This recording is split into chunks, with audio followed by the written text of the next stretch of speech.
Douglas, and one of the things that I find very disconcerting about the events of the last few years in particular is I don't really know what a healthy patriotism looks like anymore. When I came to this country in the mid-90s, I remember people would, in this country, in the UK, would say something like, well, this is the British way, or this is un-British. Or in America in particular, people would say, this is America. And that meant certain things. It meant that people are free to have different opinions or whatever.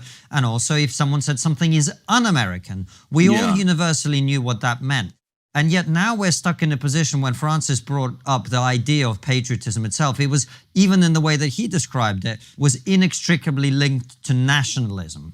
And we've kind of got to this point where I don't even, if someone asked me, I would struggle to define how we can be proud of ourselves and our country and our history and our heritage without then becoming these evil gammon, bigots with MAGA hats and whatever is the caricature that we are being presented with. And I know that you think about these things carefully, as do we. We don't want to go off one deep end in order to oppose another one. We want to find a healthy course in the middle. What does that look like?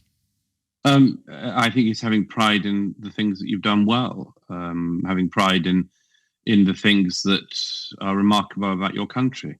My late friend Roger Scruton used to say that the nation state was the widest possible application of the first person plural. That is, that you could say we about them. So we say, when we did this, that if it was, of course, there are versions of that with, I don't know, football teams, for instance. People say, we won last week. What the hell did you do?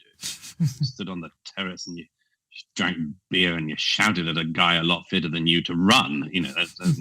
That's not exactly we. But of course, people do that with football teams, with sports. They think of a collective, even if they themselves have had almost nothing or nothing to do with the success of that collective. Now, that nevertheless they're part of it. Now that should be the case with the nation state. When we did that, I remember some years ago in a conversation with Trevor Phillips, being very struck and very moved when he said at one point in our conversation, when we did this, and referring to something in Elizabethan England. And I remember thinking, that's great. That's great for a black British child of immigrants to Britain to say we about the Elizabethan era was just like that to me seemed like almost the ideal, that you were so integrated that you would feel like that, you would say that. Now, of course, it's easier to teach the opposite in a way, and it's fairly easy to teach people a jingoistic, nationalistic, simplistic view of their own past, and that has been done at times in the past. I think in most countries.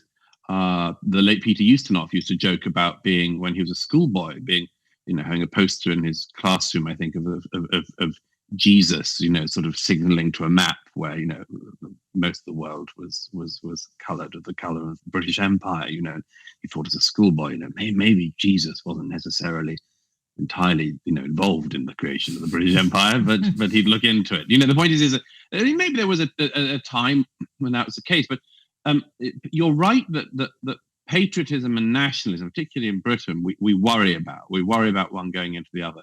I don't have any particular problem with nationalism per se. I wouldn't call myself a nationalist. I don't think of myself as a nationalist.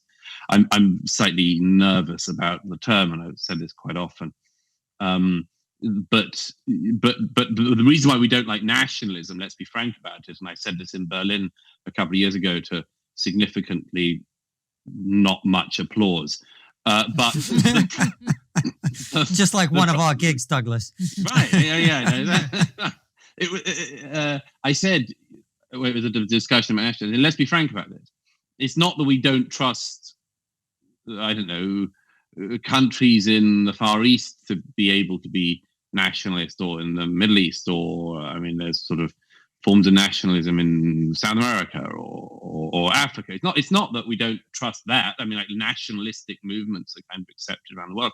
It's that we don't trust Europeans with nationalism. Let's go a layer forward.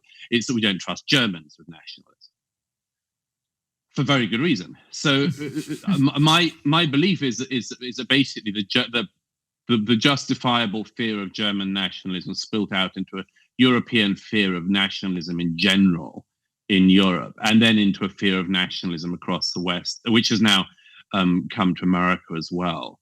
And I think that is a shame, because patriotism is inside of nationalism. But how you feel it, I don't know. I mean, I don't like to overanalyze these things, because they're both obvious and hard to describe. It's one of those things, you know it when you see it. I mean, I'm not nationalistic, but I think of myself as being pretty patriotic.